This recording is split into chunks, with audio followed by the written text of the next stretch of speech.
Hello, good morning, good afternoon, good evening, depending on where you're joining from today. Thank you for joining our weekly live podcast interview for our Transformation Ground Control podcast. We do this live interview series every Tuesday at the same time, same place. We're streaming to YouTube, Facebook, LinkedIn, and Twitter, as well as TikTok here today as well. So thank you for joining. We might be streaming to Instagram as well. I'm not sure though. That one's always a little dicey depending on technical issues there. But whatever platform you're watching on today, thank you for being here. This interview that you're part of today is a live production that becomes part of our weekly Transformation Ground Control podcast. And you can watch that podcast or listen to that podcast by going to transformationgroundcontrol.com. You can see all the past episodes we've done of that show, and you can also keep up with upcoming shows as well. So thanks for being here today.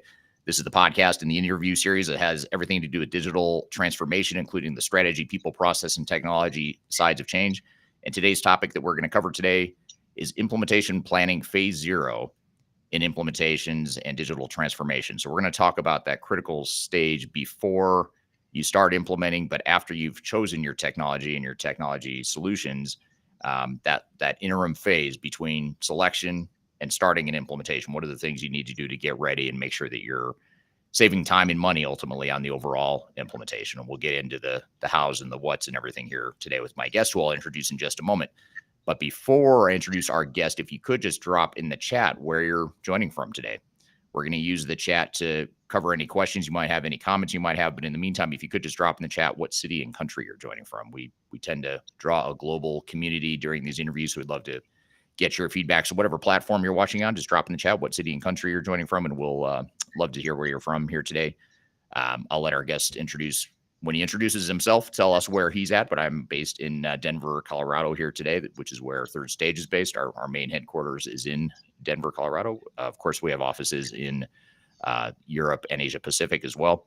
If you'd like to learn more about Third Stage, obviously you can reach out to us, either Adam or I, or you can just go to thirdstage-consulting.com as well if you'd like to learn more about Third Stage. But we're an independent and tech agnostic consulting firm that helps clients with digital transformations, including implementation planning and implementation as well. So that's a bit about us. And thank you for being here. My name is Eric Kimberling. I'm the CEO of Third Stage, and love to hear where you're all joining from today. So all that being said, getting all that logistical stuff out of the way. Again, our topic today, implementation planning phase 0 in ERP implementation and digital transformation. Joining me to discuss this topic is Managing Director here at Third Stage Consulting, Adam Cheatham. So Adam, thanks for being here today. Thanks for having me again. Always fun to be on the podcast. Yeah, it's been a while since you've been on, but you've been on a few times. So thanks for being here. But for those that haven't seen you before, aren't familiar with you, maybe just tell us a little bit about yourself and your background. Yeah, well, I've been doing a lot of phase 0 work. So imagine that. My name is Adam Cheatham. I'm in Grand Junction, Colorado, on the western slope. My background's in technology from a business perspective, right? So the concept here at Third Stage that we really like to focus on is that business should be enabled by technology.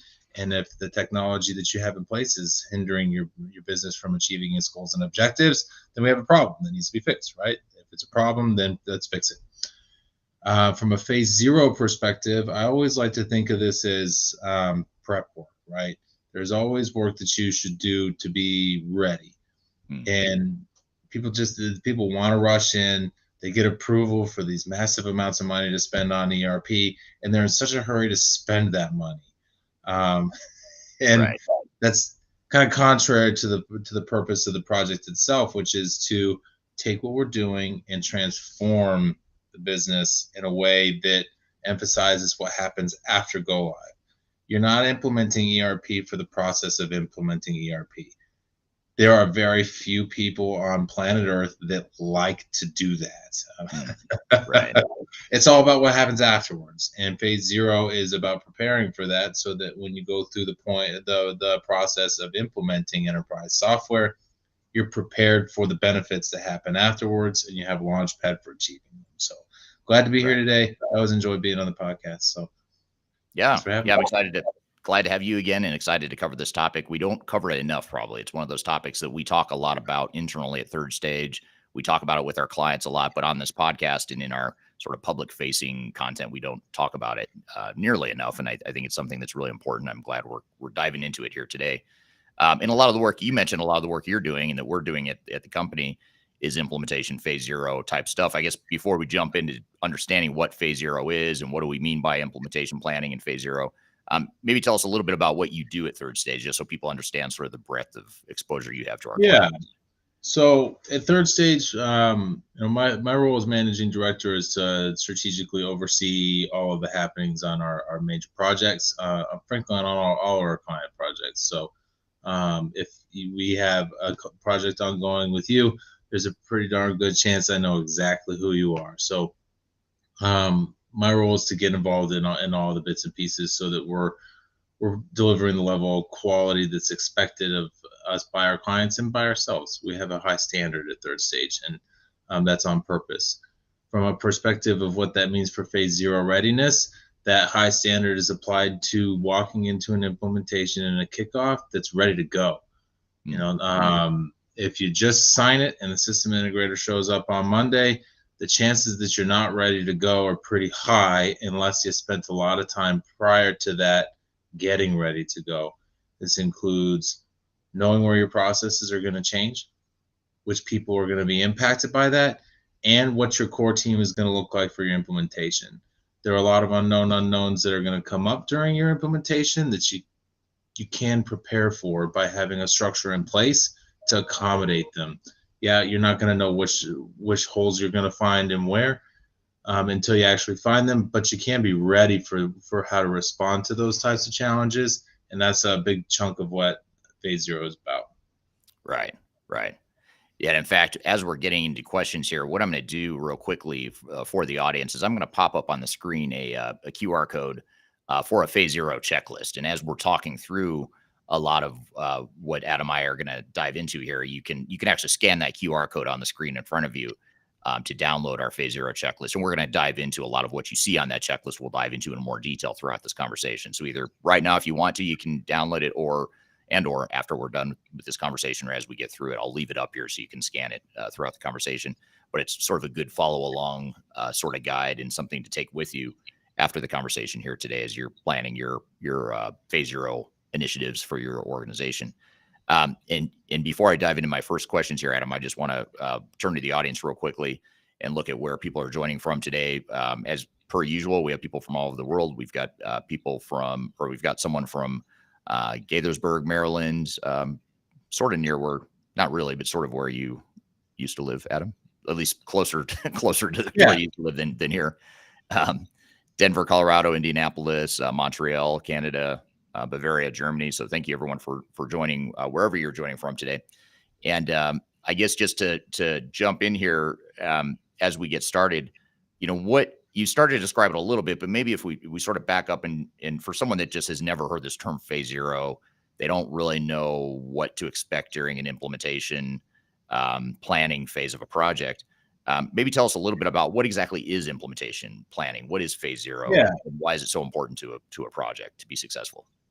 Yeah, I think of this as important in a couple of ways. And if you strip down ERP to its most basic tenets, let's say that all you're doing is moving from one ERP system to another. Where let's say we are moving from ECC 6 to SAP S/4HANA. That's about as clean of a transformation as it gets as it pertains to lift and shift implementation. But what you're going to be told by your system integrator in very many cases is that it's just an upgrade, but it simply is not. We're not upgrading software. We are changing software. And so when we think about what phase zero is, even in the simplest fashion, we're going to be changing our processes. That's kind of the point, right? Unless you're on SAP and you're changing just because SAP is making you, the point here is to gain some efficiencies. And even if you are moving into S/4HANA because you have to, you should be focused on the efficiencies that you're going to gain, because you can recode S/4HANA in a way that just reemphasizes all of your broken processes and makes them more expensive. So let's look at our processes and where we expect those efficiencies to come from.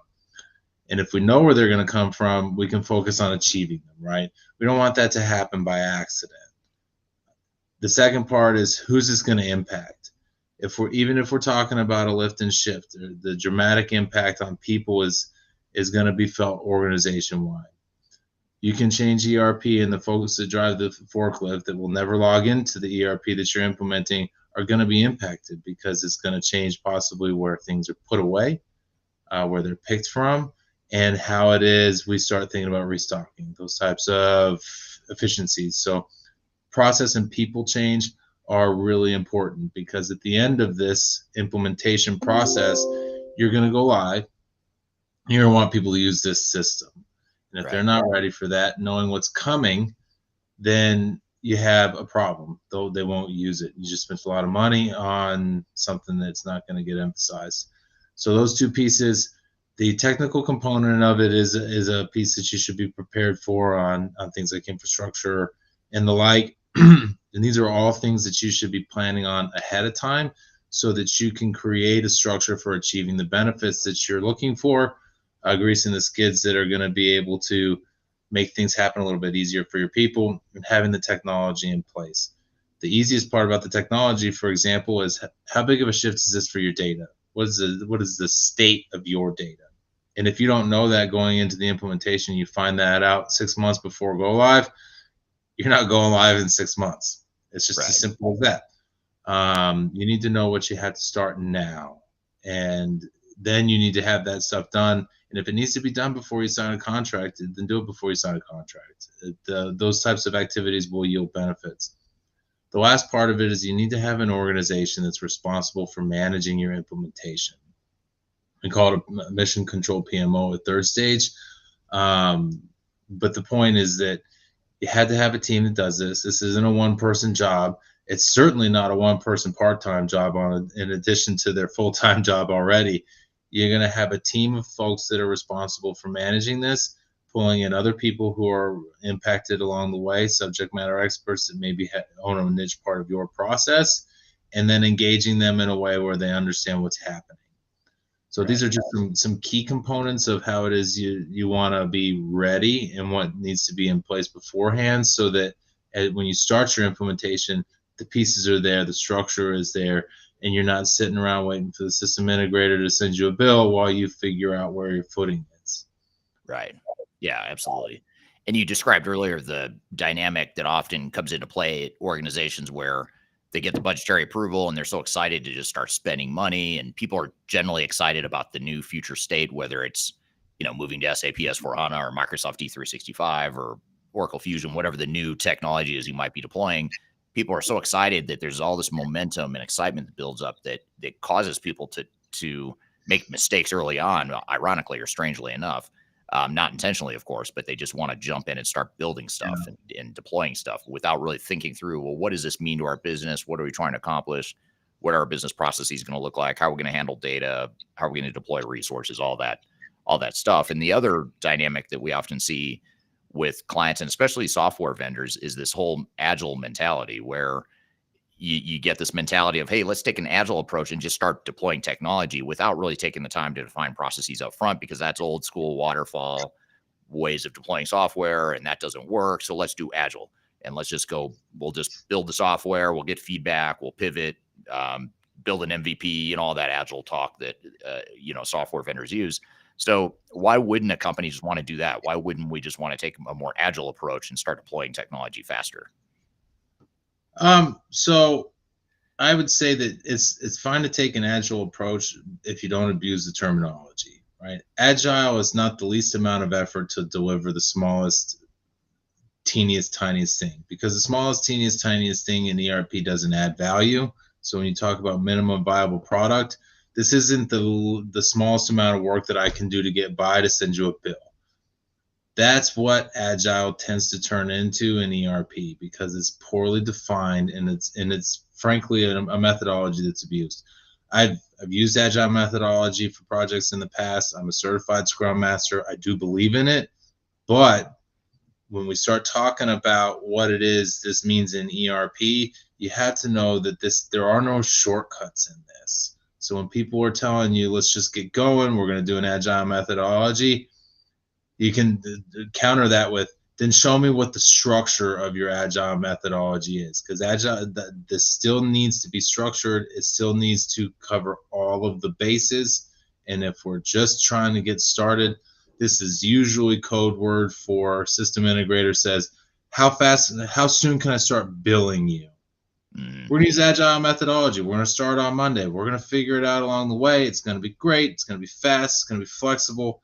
And then you're going to find out that you're missing things, because that flexibility without rigor is just a recipe for disaster. And some of our biggest expert witness cases right now that I'm involved in are agile methodology without structure, and nobody knows what the requirements even are. Right. And you find them out in testing. System integrator says, well, you added requirements. Like, you're right, I did, because you didn't document them 6 months ago. Right. So that's a problem for me, and that's something that we help a lot of clients see through the difference between what agile is and what a bad implementation is, we'll say. Yeah. And it's interesting because there's so much of a tendency to want to take that agile approach, but at the same time, it runs counter to what most organizations are trying to accomplish with their transformation. So when they think about their goals and objectives as a company, usually they're trying to not just get technology in the hands of users and start trying stuff. Usually it's a broader, if you kind of look up at a higher level strategically, they're trying to accomplish broader goals. They're trying to standardize and create common business processes across the entire company. In a lot of cases, they want to consolidate functions, move to a shared service model. They call it, to where, instead of having 5 different accounting departments throughout the world, maybe you centralize to one accounting process with one accounting group. And those sorts of major changes to your organization, those major improvements you're trying to get to your organization, aren't going to happen in an agile environment without taking the time to do this implementation phase 0 stuff up front. But while we're talking about this, while we're on this topic, I'd love to hear from the audience your thoughts on, this is such a controversial and interesting topic, your thoughts on agile versus waterfall versus hybrid. If you're familiar with agile, if you're familiar with waterfall, and you're familiar with hybrid approaches, I'd love to hear in the chat, in the comments, just which you prefer, what you've seen work best. So please chime in if you don't mind, from the audience. So what you just described, not just in terms of what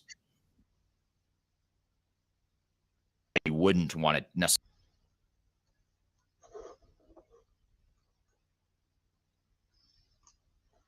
planning, how is that different than what the typical software vendor or technical implementer will typically do as part of an implementation? I know you sort of alluded to this already, but maybe just unpack that more.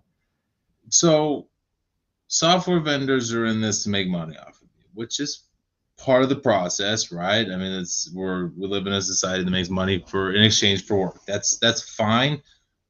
But what you want to ask is, why so fast?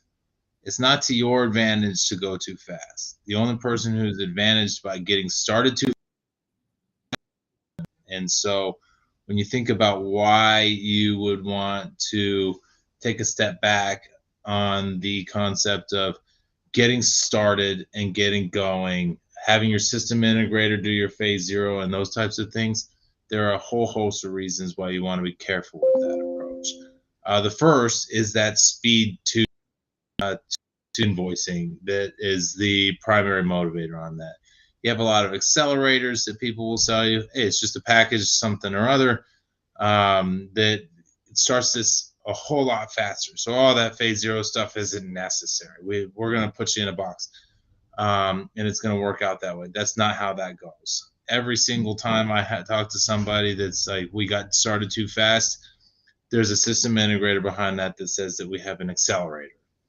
Right. And all that is tens of thousands of dollars as a signing bonus is what it feels like to me. So that's thing one. Thing two, having your system integrator run your phase 0 is asking somebody who has a skill set in a technical thing to do something that is not technical. Your phase 0 is technical in only the ways in which you are understanding your integrations, your infrastructure, and your data. Your people, your processes, and your PMO are not technical in nature. They are people, process, and PMO oriented. So asking your system integrator to take care of those things is asking them to do something that they are not skilled in. So you want to have somebody who is, and somebody who also understands your business in a way where you can understand how big of a change is this for me? That business acumen and saying, okay, this is how this is going to be different, and then moving into who's that going to impact and how is the conversation that you need to be having in phase zero. And your system integrators are going to simply say, here is your box, just start climbing in. And you'll say, well, that's not how we work. And they'll say, well, you can either get in the box, or we can write you a bunch of custom software. And then you start having a conversation that's focused on the customization, not the business process. And that's a problem too. Right. Yeah. Yeah. That's super interesting and great points. And when you just turning the audience here, some interesting comments on the agile versus waterfall debate. Victor on YouTube says you need to have waterfall for the overall schedule, and can agile iterate within the phases. And I think that's sort of what you're alluding to. And that's what we see a lot with clients. But what are your thoughts here on Victor's point?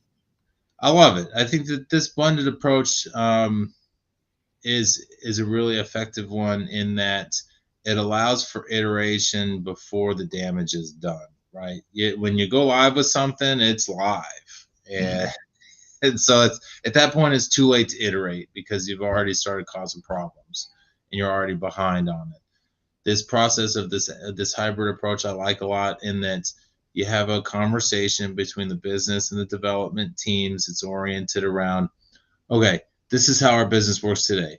All right, well, that's not how the software works. And then you kind of have this conversation that gets closer and closer and closer together until you find something that fits. That way, you're asking the business questions and you're drawing the technology towards you, as opposed to just jumping into it for the sake of getting anything going, and doing this a whole lot more intentionally. The best examples that I have are all oriented towards, well, that's not how our business works today. In a full-blown agile methodology, it's like, all right, well, then let's build it how your business works today. I'll build you something, and then we'll go live, and then you can tell me what's wrong. Right. I want to tell you what's wrong in testing, and then I want you to go fix it. And then I want to see what that looks like. And then I want to tell you how it could be better. And it needs to be an iterative and collaborative conversation. So that hybrid approach is very effective, with the understanding that it exists between the blueprinting and the completion of testing. It does not exist as a part of go live. That's the waterfall event. Right. Yeah, absolutely. Makes total sense. And similar comment here from Colin on YouTube. Colin says, I would prefer a hybrid approach, considering that the implementation has at least two components: platform constructions, which is waterfall, and then system federation and migration done iteratively. So great point. I think that's an interesting point. And I think what they're both integrations. Yeah. So go ahead. I was just going to say, I think what they're both alluding to, though, is this hybrid approach, where you start by doing a little bit of waterfall. You define what it is you want, what you need. You define your blueprint, mobilize resources, all the stuff you've been talking about, Adam. But then once you've done all that, and that's the key, once you've done all that, once you move out of implementation planning phase zero, that's where you can start to shift gears and say, okay, now we're going to go into an agile execution mode.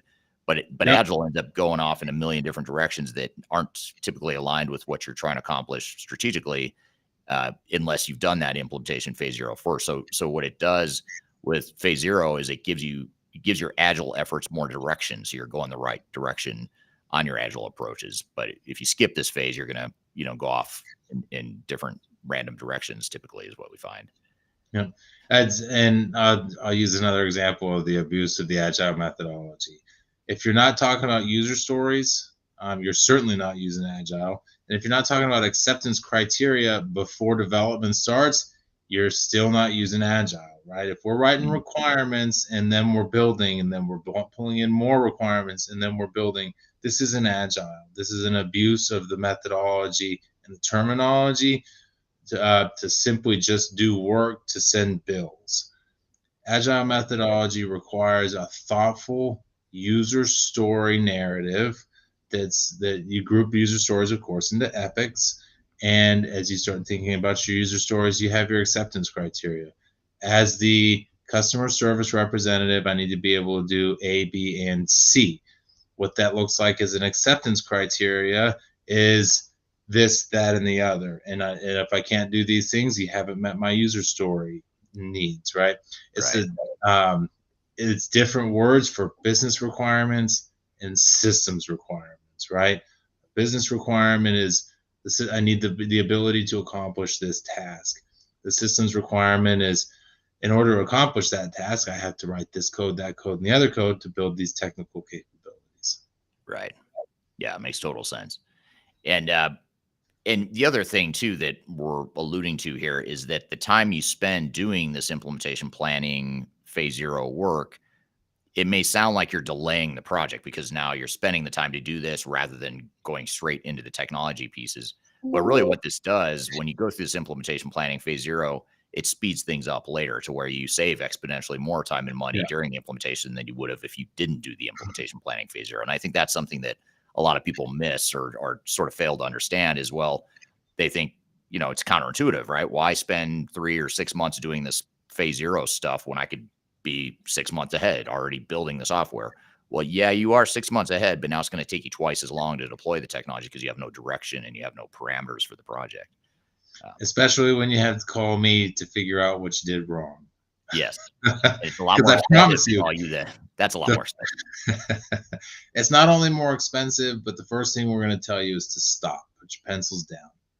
You can't figure out what's going wrong if you continue to do it wrong. So getting it right up front speeds everything up. You can make some of the decisions early and identify what those are so that you can move the big stuff out of the way and focus on the little stuff. It makes the little conversations easier having the big ones out of the way, and everybody is all moving to the same set of goals. If I wanted to set out on a road trip and I started driving in a single direction because I'm on a road trip, this is a journey, right? It's a transformation, whatever you want to call it. And I just start going in one direction, I could find out 4 or 5 days from now that I'm headed east and I want to go west. Mm-hmm. And it's a simple analogy, but a lot of our clients find themselves in that same type of conversation where we started going in this direction to find that it's entirely the wrong direction. And now how many months did you spend on that rushing to go the wrong direction? Right. Reminds me of that scene from the movie Dumb and Dumber where they're at the gas station. They're at the gas station on their way to Colorado. They're trying to get to Aspen to meet Mary Swanson or Samsonite, whatever her name is. So they're heading west, and then they stop at the gas station and they get on the highway, or they go to get on the exit. They take the wrong fork and end up going back east away from Colorado, and it takes them a day or two to realize they went the wrong way. Then they run out of gas and gas money. So and then what they sell the van to buy a scooter. They trim their scope dramatically because they blew a lot of the money that they needed on the van by going the wrong way. And now we're stuck in a scooter. We're not going to get there nearly as fast. It's not going to be nearly as pleasant because I got to deal with the wind and all that nonsense. So this is developing to be a very good analogy. Yes. And I don't want to suggest you're Dumb and Dumber or that you're Lloyd or Harry from Dumb and Dumber if you don't do the phase zero, but it is, that mistake they made. It is kind of like the mistakes that organizations make when they don't do phase zero. They end up going the wrong way, to your point, and then they end up having to correct later, and that ends up costing them way more time and money than if they would have just taken the time up front. But we could talk all day about Dumb and Dumber because I do love that movie. But we'll kind of shift gears and get back into the heart of what implementation planning phase zero is. And by the way, again, if you pointing the wrong way, right here as a QR code, if you want to scan this phase zero checklist, if you haven't already, and you can kind of follow along as we unpack this. Adam, I'm going to pull up a real quick graphic to sort of lead into this next question that I have for you. But my question is, what are some of the major components of implementation planning in phase zero? And I'll pop this up just for a second. I'm not going to leave it up the entire time we're talking, but I'll sort of flash it up here so the audience can see it. But this is our implementation planning phase zero framework that we use as an organization in helping our clients. And there's a lot of detail behind this, but this is sort of a summary of it.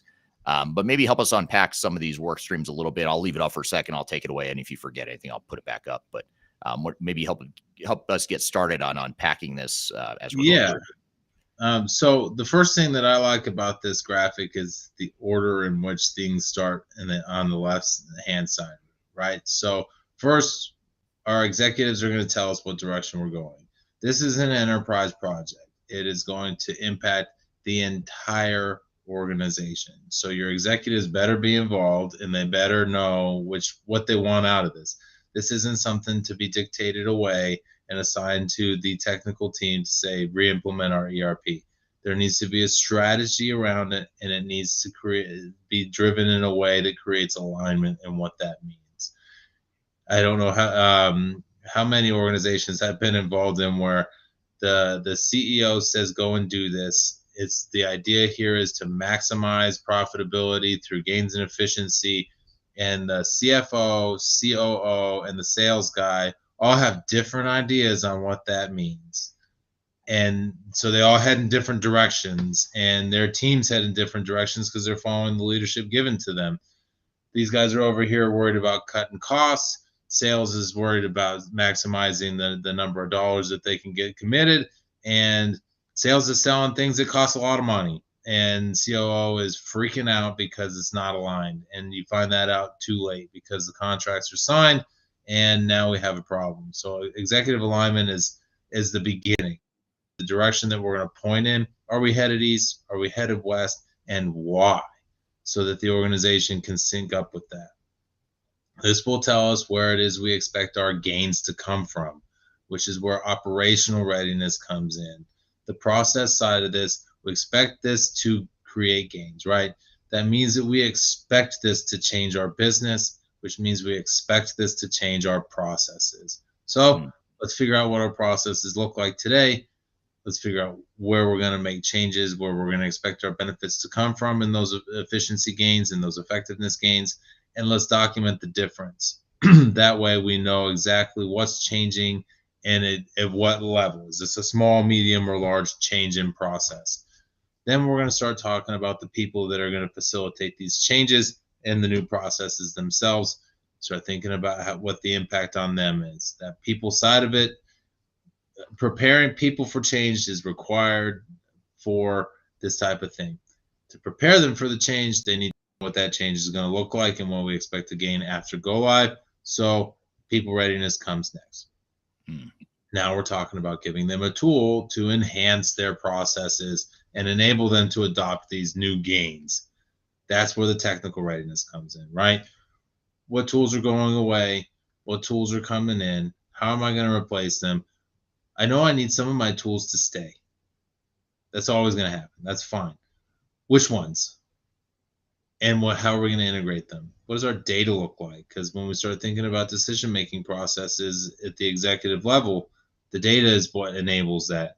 And if your technology doesn't actually represent the processes that you're seeking to achieve, then your data is not as useful as it ought to be. So our technical readiness is dependent on our ability to reflect our future state in a software system and then sync up with it so that our data is ready for that.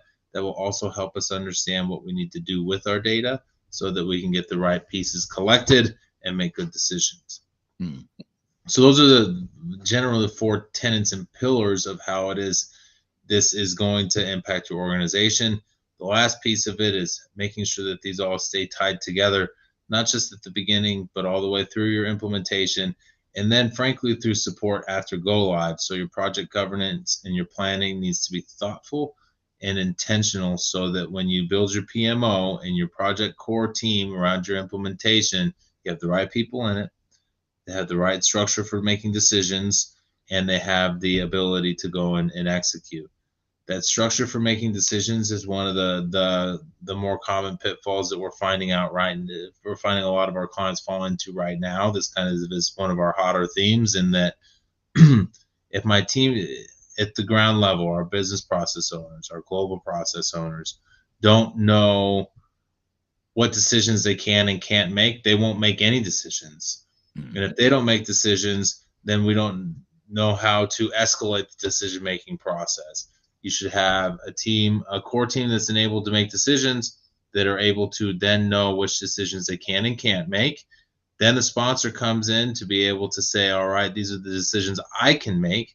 based on where the tiebreakers are going to come from. Let's say, for example, if you have sales and ops disagreeing on what this should look like, your sponsor is going to help break that tie. But the sponsor is also going to be very good at knowing, what do I need to do to escalate some of these decisions? Because at some point we need our VPs and our executives, our COO and our chief sales guy to talk this out, and they'll make those decisions. That's okay. Sometimes our C-suite needs to make the decisions, and that's important because we can't break those ties ourselves in an arbitrary fashion, and they're going to be dramatically oriented towards achieving those goals at the strategic and executive alignment level. So there's a lot that goes into this. This is a great framework, and it's the very beginning of what it is our phase 0 framework starts to look like. So I certainly recommend you guys on the line take a look at this and see if there are anything on here that you don't feel like you understand or have questions about, because we'd be happy to answer them. Yeah. And just to play devil's advocate for a moment, let's just say I'm gonna role play here for a second. I'm gonna be a doesn't matter, SAP or Microsoft sales rep here. I'm selling software and services, and I'm just gonna respond to what you just said. So I'm gonna say, well, hey, we don't need to worry about executive alignment because you're already aligned on buying our software. So clearly you are aligned as an organization. We're good there. We'll do some status reporting and stuff along the way. So we'll keep the team aligned. Mm-hmm. So we're covered there. Operational readiness and the business process piece of it. We've got pre-configured best practices in our software. Don't need to worry about that. Let's move on.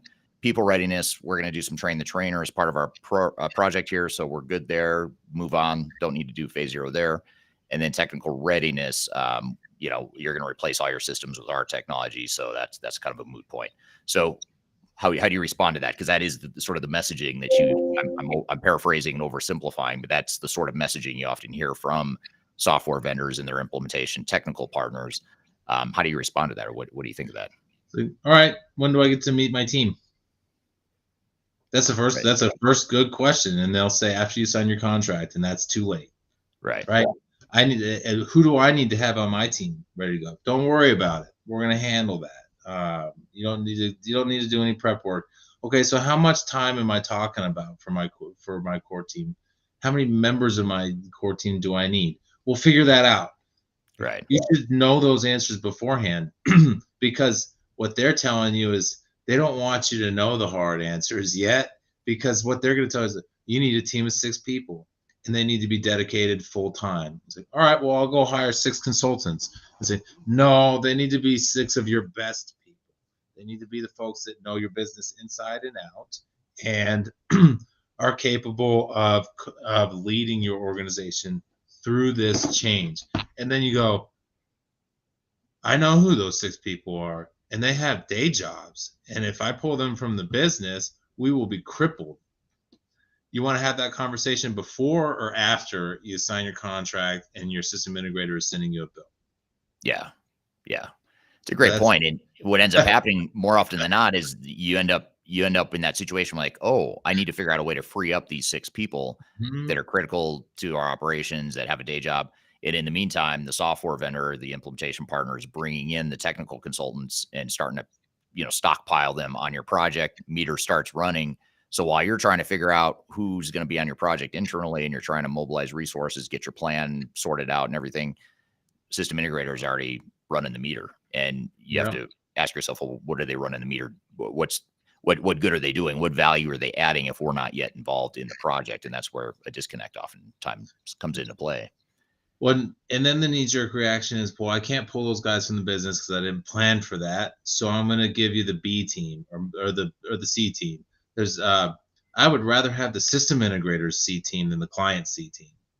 Because the client's A team is the most important part of this. And when you say, well, now I got to put somebody on it. I need a body and a seat. So who's available? If they're available, same thing goes on the system integrator's side, right? A lot of folks who are available right now that aren't working on something, they're not working on something because they're not important enough or high quality enough to be working on something. They got moved off of it for whatever reason. That's not to say that the A team does finish their job and become available from time to time, but the folks that are available, you need to look at more carefully for whether or not you want them on this team. And if you're reactive as a client implementing this in a space where you're putting your BC team on it because your A team, you didn't plan to free them up, so you're not going to. Now you're diminishing the quality of your own implementation, and you're diminishing the quality of your own results. Right. Absolutely. So this all begs the question. This is a question from Darian on LinkedIn. Is there a typical timeline companies should expect for phase zero, or is it completely dependent on each project? And just to back up for a second, Adam, the luxury of what you and I do here at Third Stage is we both, especially you, get to see a lot of different clients because you're touching in some way all the clients that we work with at any given moment at Third Stage. Some of them are smaller, some of them are larger, and some of them are in the middle. And so you get to see the whole gamut. But in general, how long does this take, and how do how long can we expect for phase zero to take if we do it right? So I also have the luxury of being a consultant, so I get to say that depends. Yeah, of course. But I would say on average, this is a 3 to 6 month process. And people out there are probably thinking, I got 3 to 6 months. Let's think about this though. Your selection process should be baked into this, right? And it should take you about 3 months to figure out what the right software package is.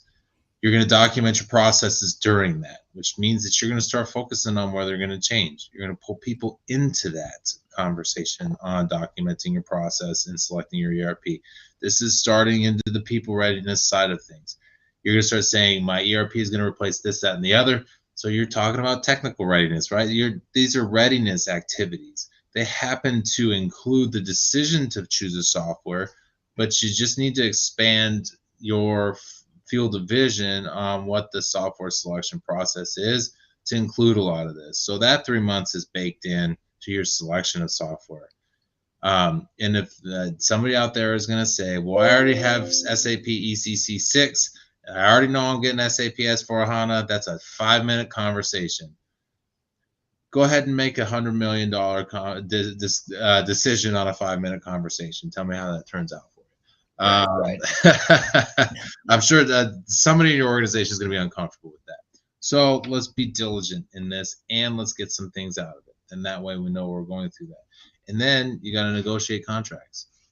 I promise you that the first offer from your system integrator is not the best one. The second offer from your system integrator is not the best one. There's an iterative process in negotiating on this that will protect your organization from a terms and conditions perspective, as well as from a fiduciary perspective, in that your costs will go down the more pressure you apply on your vendor and integrator. So it's going to take some time to do that, right? How many people on this podcast have a legal department that can make a decision in 3 months? Right. See, now we're already taking this time. Right. We're already the duration of this phase zero is already in place. So let's use it and let's do it effectively. Yeah. The other thing that I want to make sure that people also understand, and this is something that we're working with a number of clients on right now, is that phase zero should be done between every single phase of your transformation. You break it up into 3 phases. First phase is replace what's in place. Second phase is optimize. Third phase is whatever you want to call it. Advanced functionality, this, that, and the other. You should do a phase zero in front of each of those, because you'll learn lessons from before and you'll need to prepare for the next one. It's not the type of thing that you just go boom, boom, boom, boom, boom. This is ERP. This is enterprise software. So be careful what you do and moving too fast. Yeah, absolutely.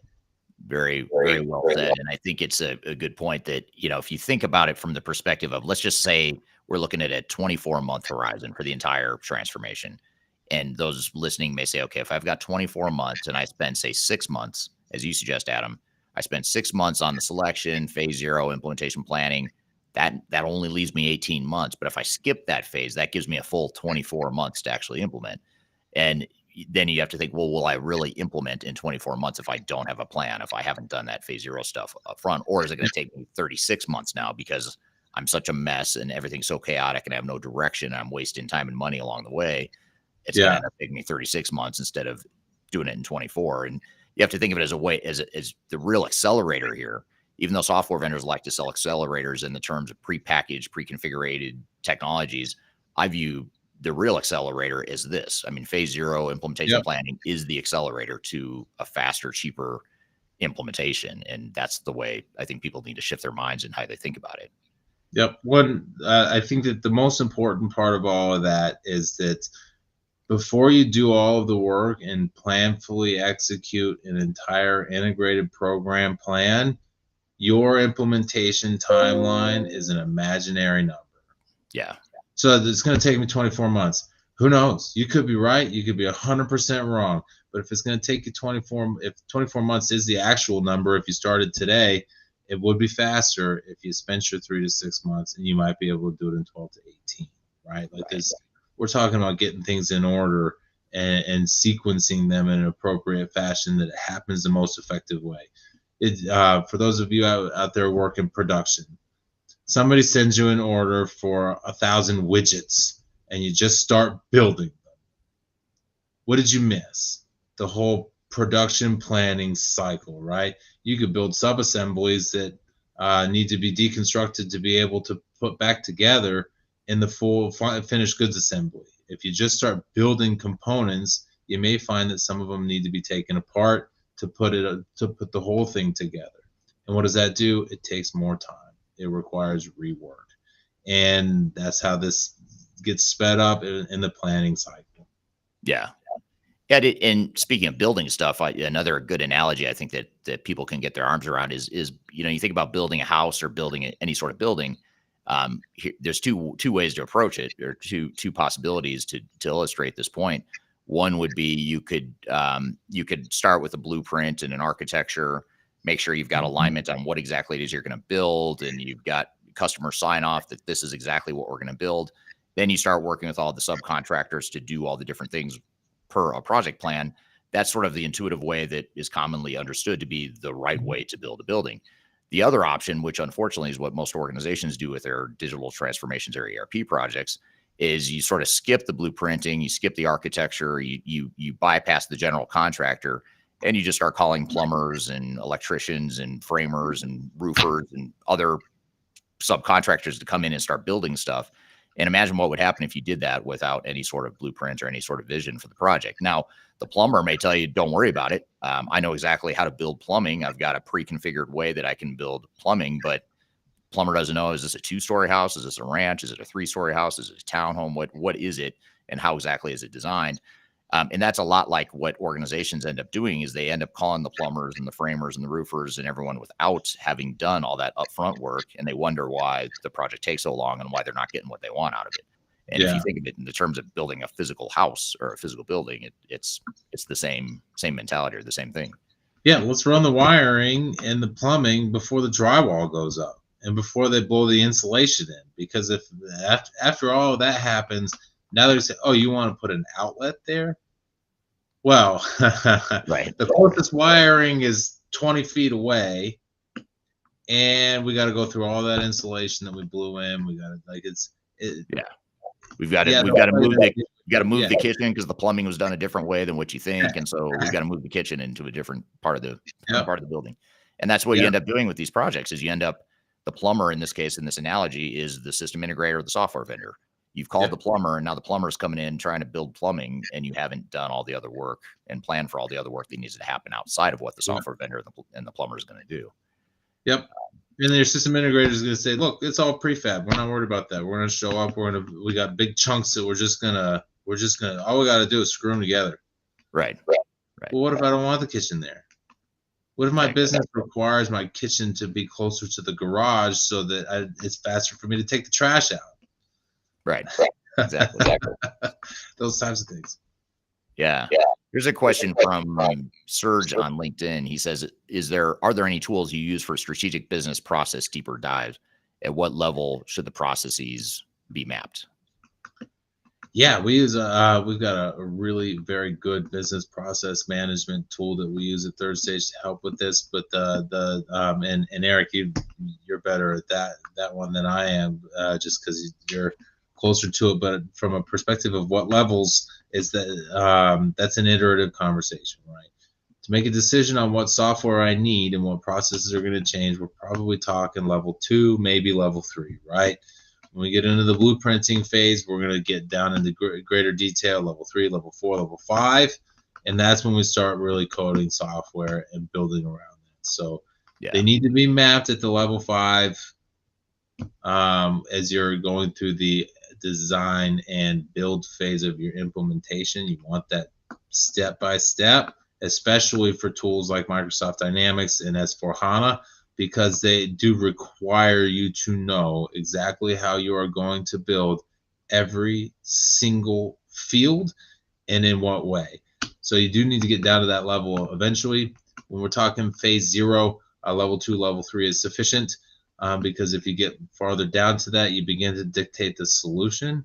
And when you get into dictating solution, you start to build it the way that it's run today. And now we have a problem because we're not looking to do what we do today. So we do have a very good business process management tool, that we use to help our clients in identifying what processes are going to change. What processes do they know? Do they have that nobody's using? Those types of things. So yeah, and for those that don't know or haven't heard that nomenclature before, phase or I'm sorry, level 1 to level 5 business process mapping. Level 1 is your real high level macro processes, sort of your end to end processes. So it'd be like capture customer requirements would be one step. Create customer order would be a second step, really high level. It's not telling you how to do it. It's not giving you any sort of real detail, but it's just sort of that macro process. And then level 2 gets into a little bit more detail all the way on down to level 5. And by the time you get to level 5, that's where you're saying, I'm going to this screen, I'm filling out this field, I'm choosing these options, and you're getting super granular within the technology down at level 5. Now, the problem with what software vendors will say is they'll say, don't worry about phase 0 business process mapping because our software has the business processes baked within it. Well, the problem is they're talking down at level 5, and at level 5, you can be making a ton of different decisions at that granular level. The software is very flexible, generally speaking. So you've got to know, how are we starting at the top level, and then how are we going to work our way down to level 5? And that's where business process management tools can help by getting that sort of business architecture in place first, so that regardless of what technology you deploy, this is what we want our business to look like. Then as you get past phase 0 into implementation, that's where you get into level 3, 4, 5 with the software vendor and with the technical partners to define what levels 3, 4, and 5 look like more at the process, the detailed processing workflow level. So I think that's a good way to think about it. And I like the word iterative because it is iterative. You're not going to do it all in phase 0, but you are going to get down to level 2, maybe 3 in phase 0 and use that as your blueprint for how you're going to lead into the implementation. And by the way, by doing all this phase 0 stuff, including the business process mapping, it puts you, the customer, in charge of the project. So now suddenly you're in control. You're the one dictating how this is going to look and how it's going to affect your business, rather than just assuming technical vendor is going to have all the answers based on how they typically deploy technologies. Yeah. So good stuff. So here's a question that I imagine some people might be thinking on this call or on this interview listening in. But what if you're already past phase 0? What if I'm on a project and I've already gotten deep into the technical implementation, and I look at and listen to everything you've just said, Adam, about what you should do in phase 0, and I panic a little bit and say, uh-oh, I haven't done half that stuff, or 2/3 of that stuff that you just described, but yet I'm already well into this project. What advice do you have? Like, should I stop, go back and do phase 0? Should I start to pepper in pieces of phase 0 as I go? Or how do you suggest handling that? Yeah, and that's a difficult question to answer, because at the end of the day, the question is, how was it going? And in some cases, you might be one of the lucky few that, you know what, it's actually going fairly well. We picked the right software by accident, and it fits our business perfectly, and so we're right on track. And if that's you, congratulations! Like, not good, well done. Maybe, Yeah, right. but if it's not, like, I don't know how many times we called. Look, there's something doesn't feel right. I can't put my finger on it. We're halfway through this. Whether you did phase zero or not, to be entirely honest, it just doesn't feel right. Mm, Trust your instincts on that and get a second opinion too. Um, a lot of our, we're not afraid to tell clients, look, you're just fine. This is hard. And it feels hard because it is hard. mhm. And so stay the course. Make sure you got your quality assurance. So as a third party that can tell you, all right, you are drifting a little bit, but sometimes we say that, and that's fine. We got no problem being upfront and honest. But at the same time, lots of times your gut is going to be 100% accurate that something's wrong, and so we'll come in and we'll figure out how to diagnose that, and then be able to tell you, all right, this is where these changes need to be made. This is how you can improve, and this is what you should do.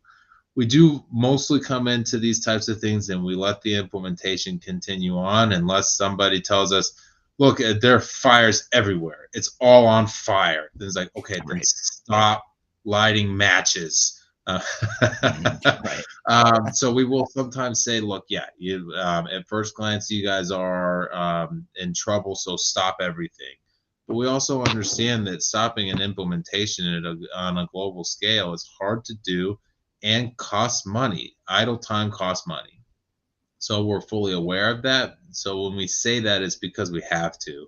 Most of the time, it's um, we can come in 4 to 8 weeks, depending on the level of urgency and how much information we need to get into, and say, what's wrong? What's going on here? 4 weeks is really fast, to be fair. A lot can happen in 4 weeks, but a lot is certainly not going to happen in 4 weeks. And the level of detail that we can get to in 8 is certainly not just double. It's more. It's an exponentially larger because the findings start to create a higher level of quality.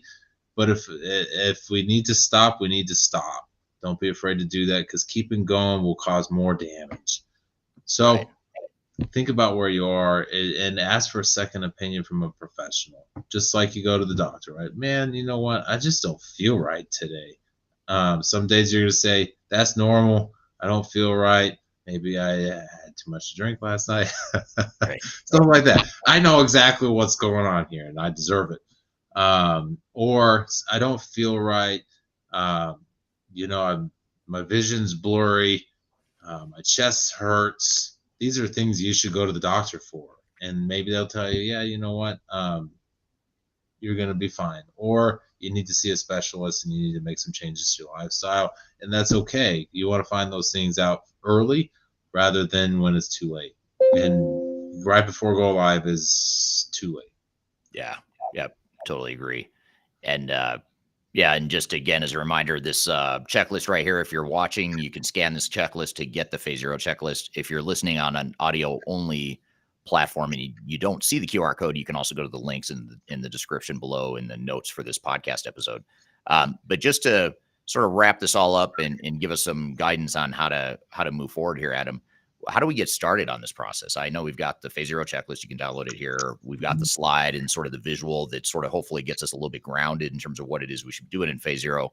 But beyond that, what do you recommend to organizations that are early in their journeys or midstream and trying to figure out how to fit this phase zero stuff into their project? How do you recommend they get started there?